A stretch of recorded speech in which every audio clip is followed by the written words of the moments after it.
What is up, everybody? It is Alex from Heavy New York calling from the altar again, and this time we are here with Lucas of Holding Absence. It is great to be able to talk with you. Thanks for coming on the show today, man. Thanks for having me, man. I like your altar, by the way. It's a sick backdrop. Yeah. Oh, thank you, man. Thank you. I appreciate it. I got to tell you, after listening, I mean, I did all the artwork myself, and after first discovering you guys on hearing that split you did with Loathe back in the day, served for a great source of Wow. artistic inspiration. So I give you a little bit of credit Thanks, for this. man.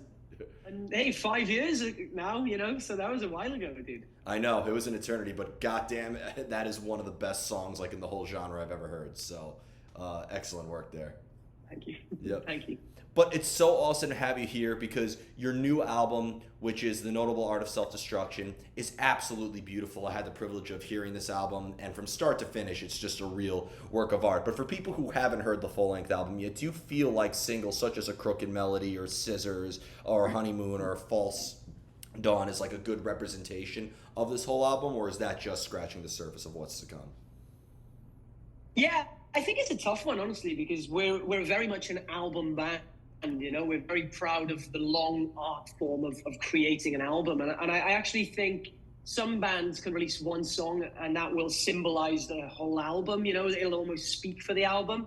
And I think for us, we're in a bit of a weird position because, all the four singles we've released so far are very diverse. And there's still more diversity to be discovered on the album, So my advice is, in a dream world, I wouldn't release any singles. I'd just put the whole album out and let people enjoy it all in one go. I think everybody would appreciate that. But I've considered Holding Absence's music to be like a very relatively experimental, as I mentioned, the split that you did with Loathe. But when you look at the self-titled record to The Greatest Mistake of My Life to this album, it seems like, every song tends to play by its own rules and you bring all these different elements. So trying new things almost seems to be part of the songwriting process, right?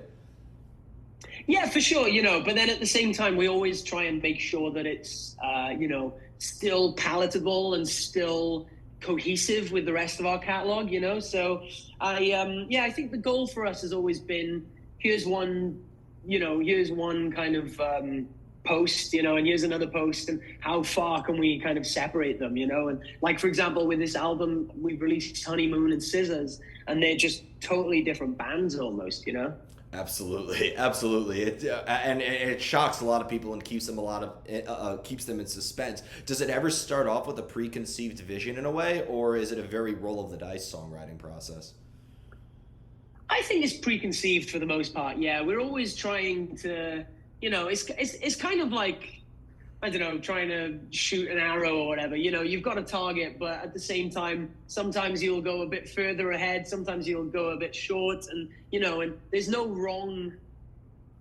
Yeah, at the end of the day, you can have a vision and miss the vision, but end up with an even better song. And I think that's the beauty of songwriting, really.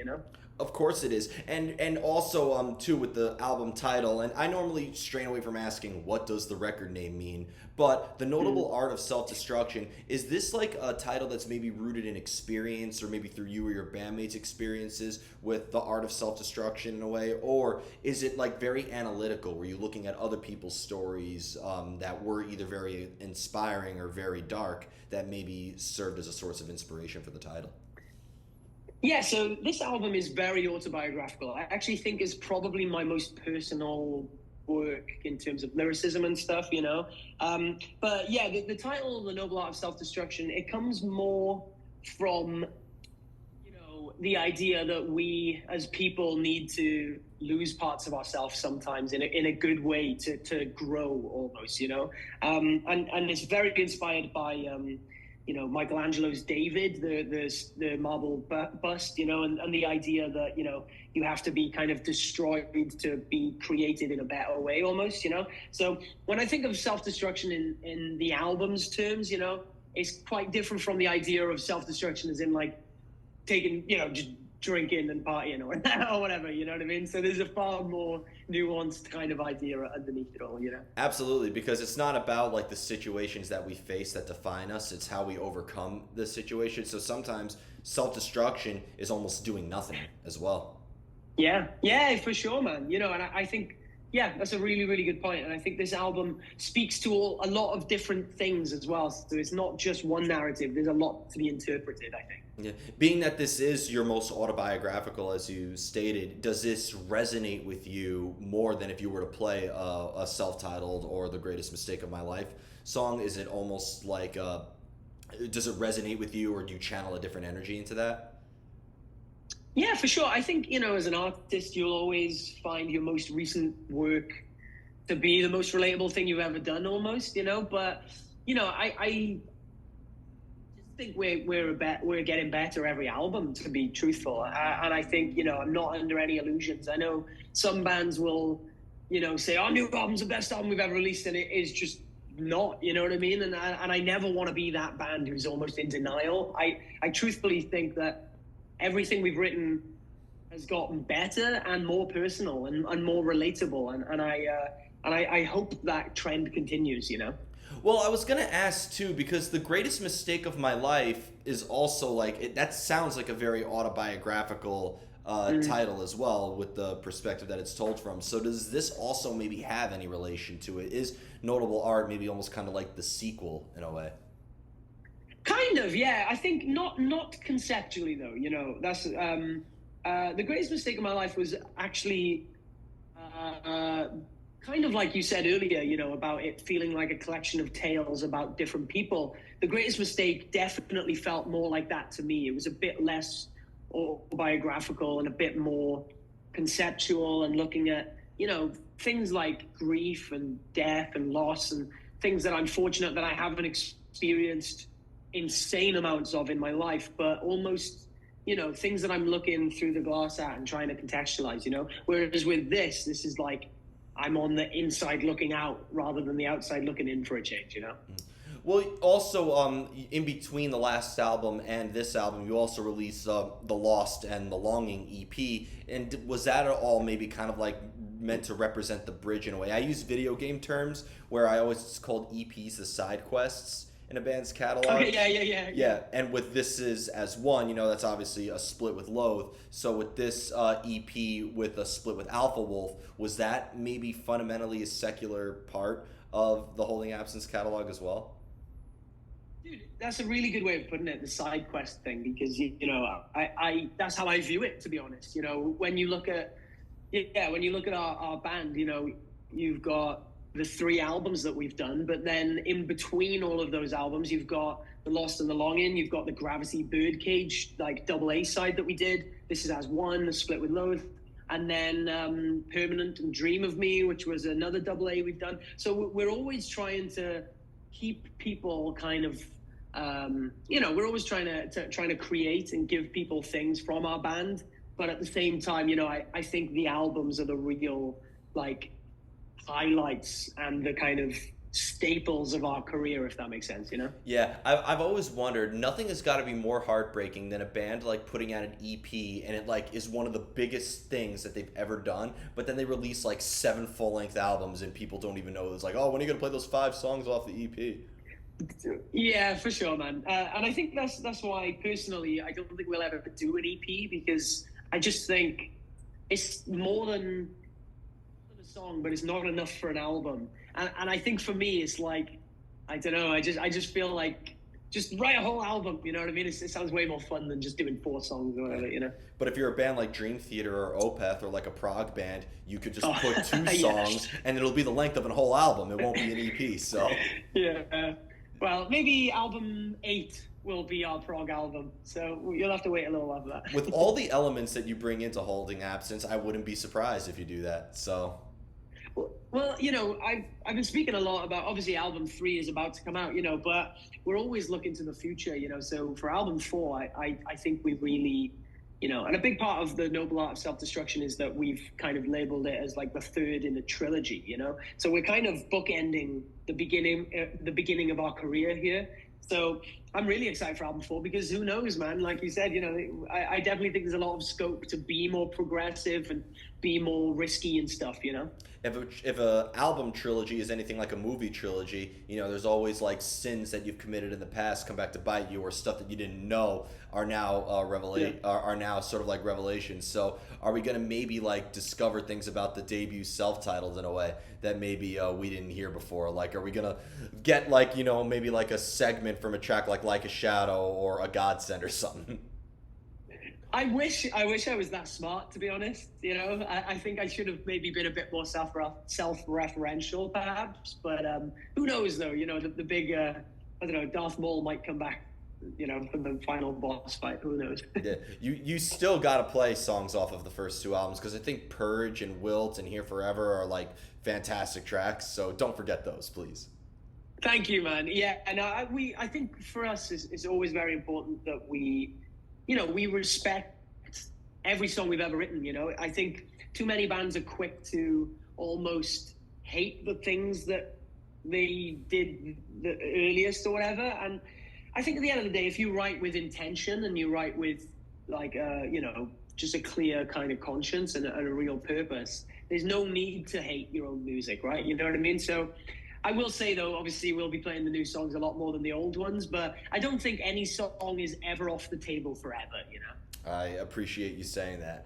As a vocalist, have you always needed to hear the music to come up with the lyrics, or has a lyrical idea or maybe a lyrical concept maybe helped dictate the direction of the music itself? Yeah, good question. So, it is tough because songs create themselves in different ways, but I will say I'm always writing notes on my phone, like I'll mishear a word and then I'll think, hang on, that word rhymes with that word.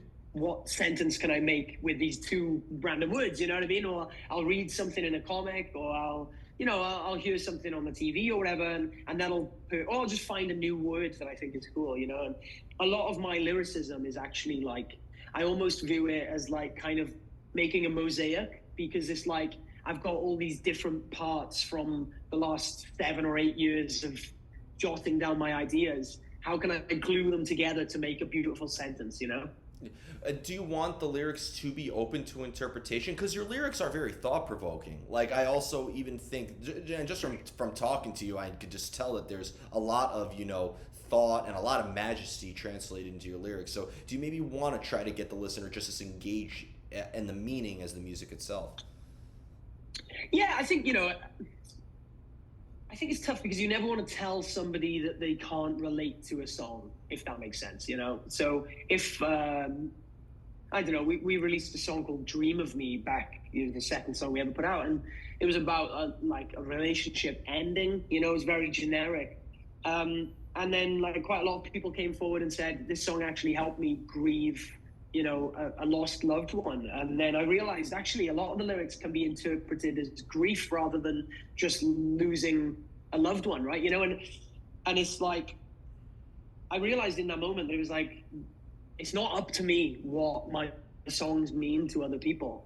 Of course, I have an intent, and there will be some songs that definitely mean something, but there are a few songs on this album that I've never self-harmed, right? But some of the lyrics in The Angel and the Marble, for example, are quite visual about destruction, chipping away at yourself as if you're a marble sculpture. And I'm thinking like, God, is that, I don't know, maybe that'll help someone with, I guess, relating to it with self-harm, or and it's tough because it's like, I don't know, and I didn't intend for it to be that way, but, at the end of the day, it's entirely up to the listener what they interpret and what they take from the music.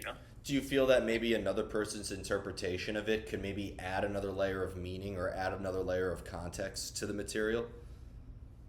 Yeah, for sure. It's like, I kind of view it like, going to a museum, it's like, you can see something and you can think what it is straight away, but then someone else can point out to you that, all these specific people are colored in blue, which means that they're ghosts or something stupid like that, right? But, you might never have noticed that. So it's very important that, people look at through their own lens, because they'll notice things that even I as a creator wouldn't have noticed. In order to get that inspiration or that creative fire, do you almost go looking for it in a way, or does it just have to strike you? Yeah, really good question. I think the truth is I surround myself with inspiring things naturally. I love reading comics. I love watching films. I obviously love listening to music, and I think I think the more you surround yourself, like somebody messaged me the other day on Instagram saying like, how do you inspire yourself? And it's just like you've just got to pay attention to the things you love and let them influence you almost, you know?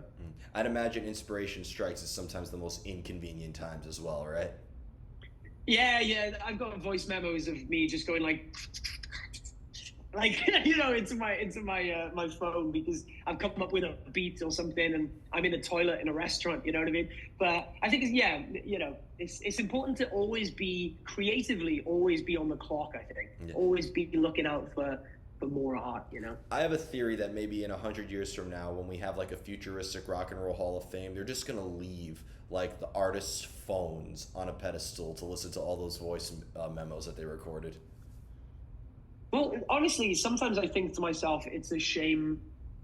Like 99% of my voice memos will not actually become anything, because I have so many ideas, but the amount of time it takes for an idea to actually become a song, yeah, most of them don't make it. So I guess, yeah, your favorite artist probably has a million voice memos that you would love, but you'll probably never get to hear them, which is weird. So. You led me perfectly into the next question because if you're working on a song for days or weeks or months at a time, and Holding Absence consists of multiple members, all with great talent and different ideas. So, do you find it like maybe the longer you're working on something, the harder it is to sort of like maintain the initial spark? Yes, I'd say so. I think it's one of those things where I guess it's really hard to describe writer's block to somebody really because it's just your brain overthinking and underthinking and hoping for inspiration and desperately trying to do things. So sometimes the best songs are the ones that are written in a minute because you almost don't give yourself time to doubt. But then at the same time, other songs are brilliant because you spent months and months meticulously trying to pick out the best melodies and stuff. So yeah, there's no right way of doing it really. And you have many different usages of your voice too. It's not just the lyrics, but just what you're able to put behind the lyrics as well. So when you do something that's more rooted in screaming or very aggressive vocals versus your more melodic vocals, does it almost like express a different side of yourself in a way? Yeah, I'd say so. I think it's very important to have range. Metaphorically and literally as a musician. The main thing for me is like I love performing as well. We by the end of this year we'll have played 250 shows in 2 years. So it's like, yeah, yeah, it is that. And that's an insane number. So for me, it's like if something's fun to do, then yeah, I want to put it in a song because I want to do it. And like I think sometimes the higher vocals, the louder vocals, they are the funnest moments of performing for me. But when people tell me in a band, oh, when we make an album, we all collectively came together and it was all mutual, I don't buy a minute of it. You're in a band with four people, you're gonna have disagreements, you have all your different experiences. Yeah. But do you think that maybe helps in a way if everybody is in their own unique worlds? That adds contrast and diversity to the sound. Yeah, 100%. And at the end of the day, if you surround yourself with yes men, you're only going to end up doing what you would do anyway. You've just got people, kind of telling you to keep going, right?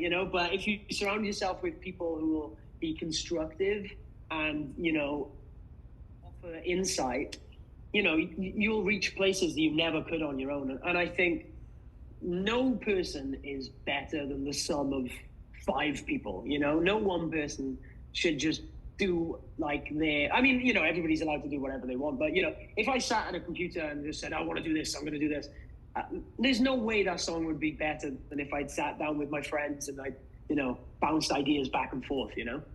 But do you prefer to write when you're more in the company of your bandmates, or being isolation is such a great fuel for creativity that you prefer to write lyrics or vocal ideas when you're more alone in your own element? Yeah, that's a very good point, actually. I think, and this album coming out now specifically, we spent 3 months writing it, and then we went on tour for 6 weeks, and then we recorded it. And that was really important for me, actually, because the 6 weeks of that tour, I was constantly writing lyrics, and I was constantly kind of going back and forth about the narratives and the concepts, and and that's the kind of thing you can't really sit down and do.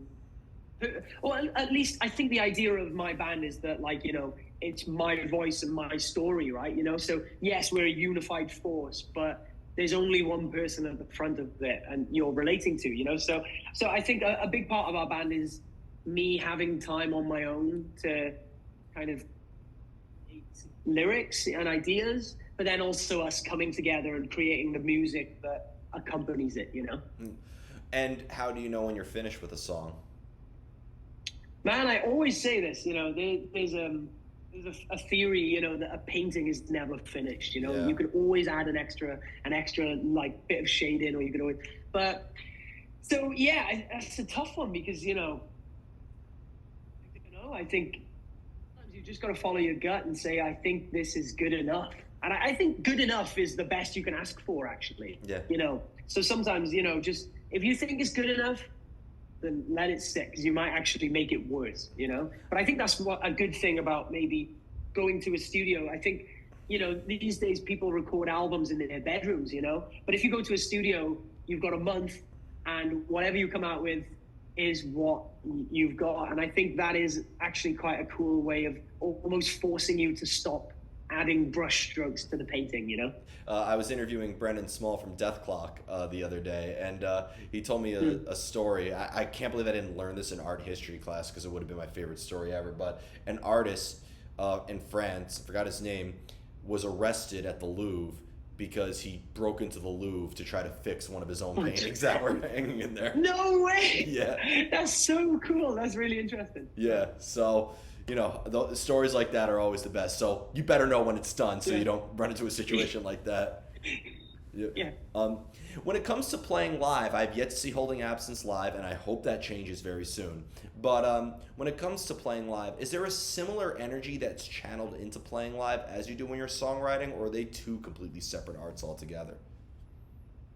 Yeah, I think they're very different beasts, And I say this quite a lot, but the coolest thing about being a musician is that, I am a painter and I'm a poet, but I'm also an entertainer and an athlete. And I've got, it's like they're very, very different sides of the world, really, getting up there in front of thousands of people and, like feeling confident enough to perform and putting your body through it for an hour. It's like, that's a very, very different skill to sitting down and producing a song, or sitting down with a pen and paper and creating a lyric. So yeah, I think they are very different people, but at the same time, I love the duality. I think it's the best part about being in a band, But here's the brain picker, because in the end, you are taking a song that you recorded and created, and you're just replicating it in a live setting. It's still the same song, regardless of what venue you're playing it with or what tour you're on. So is there anything remotely creative about playing live? That's a really, really good question. I think in this day and age, not so much, truthfully, because, everything's on a click track, everything's to a backing track. So there's not much room for expression, I'd say. But one thing I will say is touring more often has really helped me understand what I'm good at and what I'm not good at, what I need to get better at.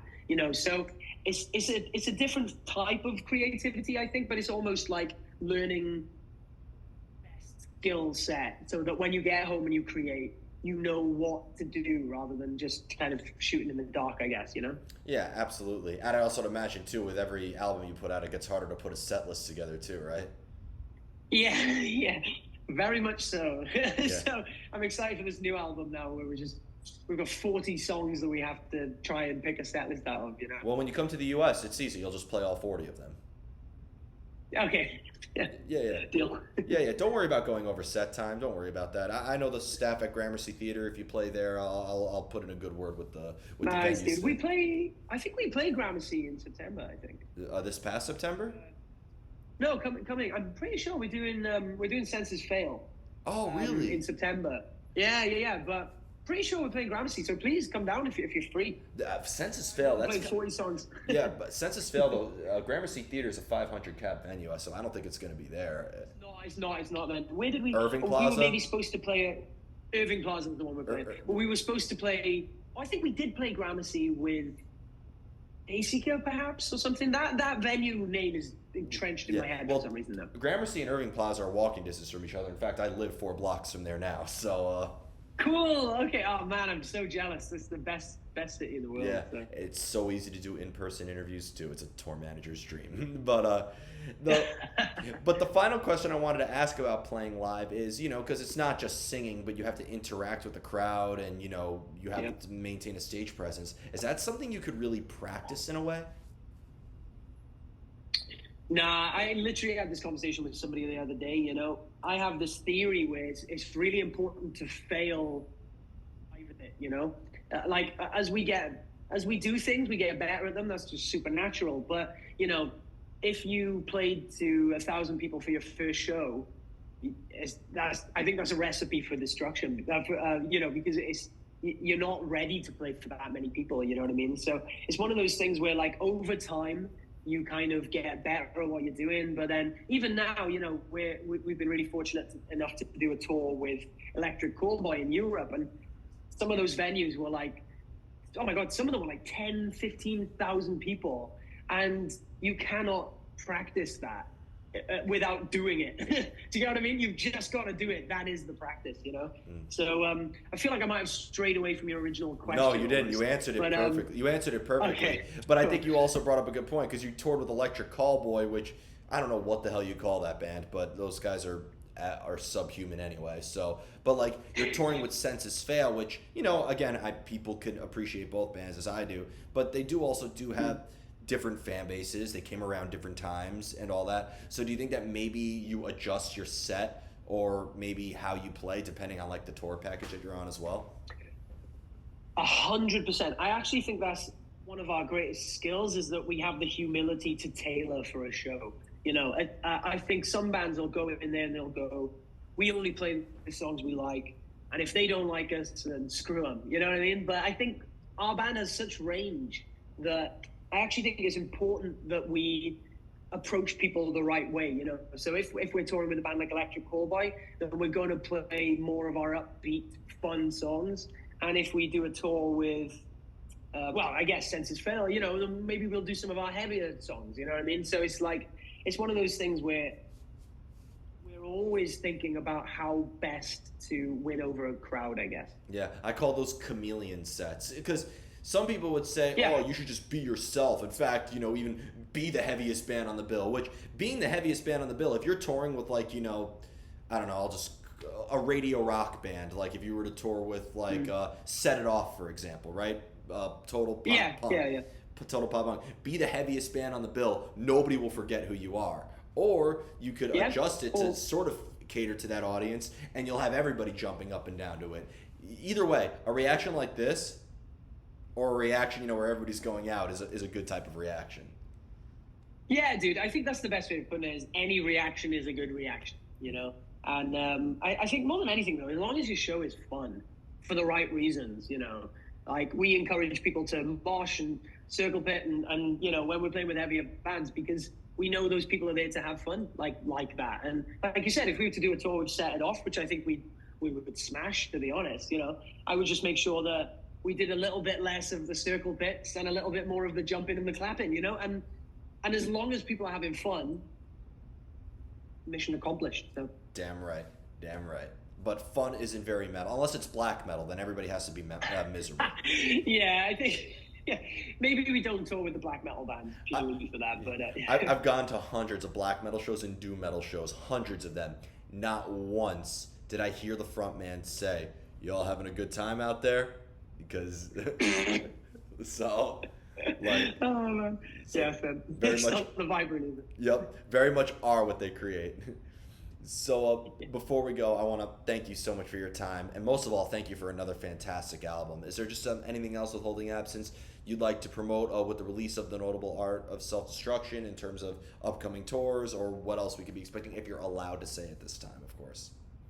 Yeah, man. Yeah, we're really fortunate because for the next 3 months now, we're doing pretty much a world tour of all the Western locations that you can tour. So we're doing America with Senses Fail and Thousand Below, and then we're going to Australia and we're playing with a band called Thornhill, and then we're coming back to the UK and Europe and we're headlining our own shows and doing the Noble Art, kind of headline show for the very first time. So more than anything, no matter wherever you are, if you're listening to this, chances are you can come to a show. And yeah, we can't wait for the world to hear this album. So thank you very much for having me as well, man. I can't wait for the world to hear this album as well. But thank you so much. Pleasure. Everybody, we are here with Holding Absence, the notable art of self-destruction. Be sure to pick that up. This is Alex from Heavy New York, and we will see you next time.